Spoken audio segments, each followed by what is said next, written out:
श्री असदुद्दीन ओवैसी जी। मोहतरम जनाब चेयरमैन साहब, आपका बेहद शुक्रिया कि आपने मुझे एक अहम दस्तूरी तरमीमी बिल पर बोलने का मौका फराहम किया।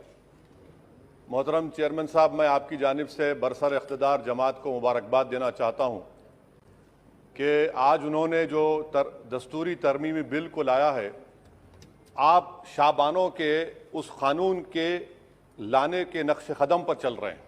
मुबारकबाद देता हूँ आपको और उम्मीद करता हूँ कि इसके बाद बरसर इख्तिदार जमात के जिम्मेदारों की ज़बानों से बार बार शाबानों का जिक्र नहीं होगा, क्योंकि ये आपका दस्तूर में इस बात की इजाज़त है कि सुप्रीम कोर्ट अगर कोई फैसला देता है तो सरकार को इस बात की इजाज़त है कि वो उस फैसले के ऊपर कानून बनाए, जो आपने किया। तो इसलिए मैं कह रहा हूं कि आपने शाबानों की रिवायत को बरकरार रखा, आपको मुबारकबाद।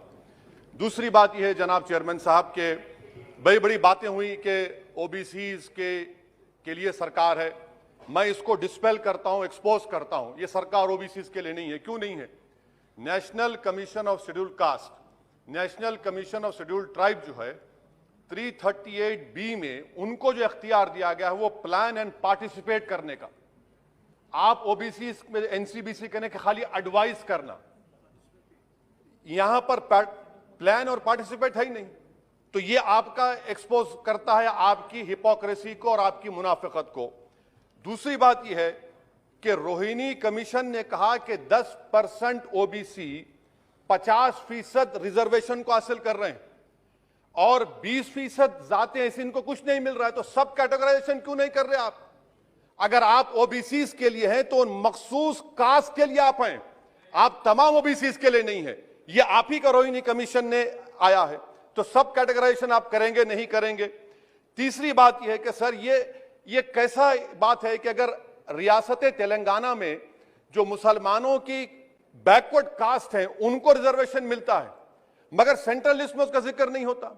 तो एक ऐसा कानूनी मैकेनिज्म बनाने की जरूरत है कि अगर किसी स्टेट और रियासत में वो ये तय करती है कि ये हमारे स्टेट की ओबीसी है तो सेंट्रल लिस्ट में उसका रिफ्लेक्ट होना चाहिए। मिसाल के तौर पर बिहार में सुरजापुरी जात का जिक्र ही नहीं है सेंट्रल लिस्ट में, तो इसका हुकूमत करेगी नहीं करेगी?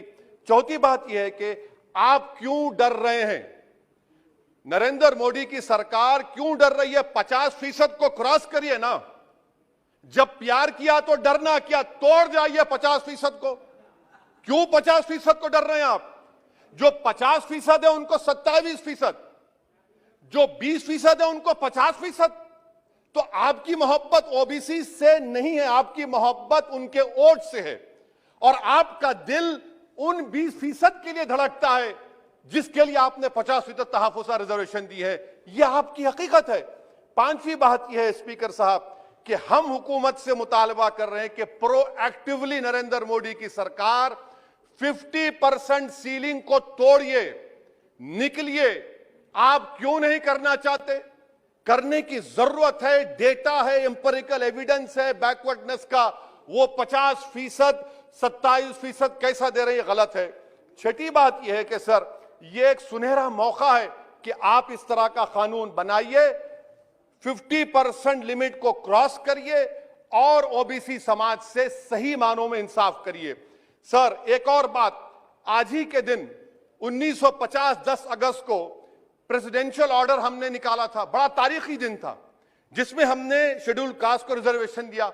मेरा हुकूमत से मुतालबा है, मैंने कांग्रेस की हुकूमत थी वहां बैठता था मैं, आज यहां बैठकर भी तीसरी मर्तबा कह रहा हूं कि 1950 का प्रेसिडेंशियल ऑर्डर रिलीजन की बुनियाद पर बनाया गया, जो राइट टू इक्वालिटी के खिलाफ है, जो राइट टू इक्वालिटी के खिलाफ है।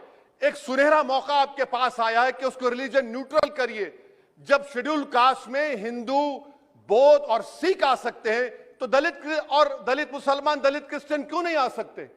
सच्चर कमेटी गवर्नमेंट की कमेटी, उसमें जिक्र लिखा है। आप वो नहीं करना चाहते, आप नहीं करेंगे तो देख रहे उत्तर प्रदेश का अंसारी देख रहा है, उत्तर महाराष्ट्र के वो पसमानदा मुसलमान देख रहे हैं कि क्या तमाशा आप लोग करते हैं। यहां वहां चले आते हैं, वहां के यहां आते हैं और हम लोग बीच में फंसे हुए रहते हैं।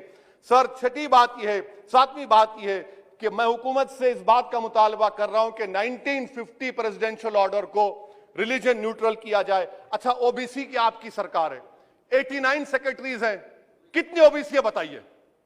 89 सेक्रेटरीज में 5 अगस्त 2009 को एक भी ओबीसी सेक्रेटरी नहीं था।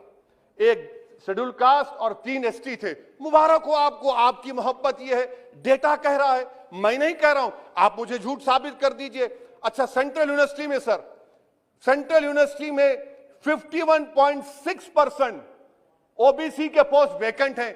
इसीलिए मैंने कहा कि आपको उनके वोट से मोहब्बत है, उनको जमीन से आसमान पर उठाने से आपको कोई मोहब्बत नहीं है, यह हकीकत है सर। और सर, ये यहां पर बैठकर मैंने हमारे कांग्रेस के लीडर की तकरीर को सुना, शिवसेना वाले कह रहे हैं, एनसीपी वाले कह रहे हैं मराठा मराठा। भाई साहब, महमूदुर रहमान कमेटी की रिपोर्ट ने कहा था महाराष्ट्र में कि मुसलमान सोशली एजुकेशनल बैकवर्ड है, जो बॉम्बे की हाईकोर्ट ने उसको अपहेल्ड किया, और आप सिर्फ मराठाओं की बात करते हैं, मुसलमानों की बात क्यों नहीं करेंगे? वो 50 कास्ट जो मुसलमानों की बैकवर्ड है महाराष्ट्र में, वो देख रही है आपके इस तमाशे को और आपको एक्सपोज करके रहेगी।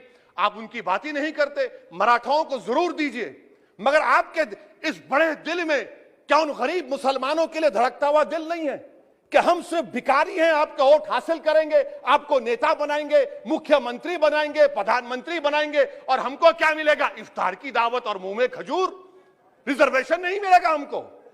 ये कौन सा इंसाफ है सर? इसीलिए ये इनकी मुनाफिकत है, इसीलिए हम हुकूमत से मुतालबा करते। अच्छा, हैरत की बात यह कि सुप्रीम कोर्ट के जिस फैसले को ओवरकम करने के लिए यहां पर यह बिल लाया गया, सुप्रीम कोर्ट ने कह दिया कि मराठाओं के बारे में सोशली एजुकेशनल बैकवर्डनेस नहीं दिख रहा है। आप कैसे दिखाएंगे बताइए? ये महाराष्ट्र के 50 मुसलमान बरादरियां देख रही हैं।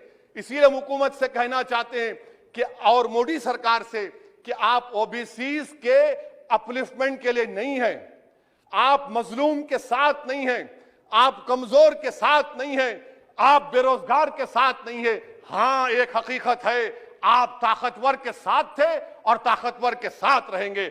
आपको वोट की जरूरत है, ओबीसीज और वो जो मुसलमान बरादरियां नीचे, उनको उठाने की जरूरत नहीं है। स्पीकर साहब, यह बिल यकीनन अच्छा है, मैं इसकी तायीद करता हूं। और गालिब ने बड़ा खूब कहा था कि यह जो तमाशा मैं देखता हूं कि बजीचे अतफाल है, दुनिया मेरे आगे, होता है सब शब रोज तमाशा मेरे आगे। शुक्रिया सर।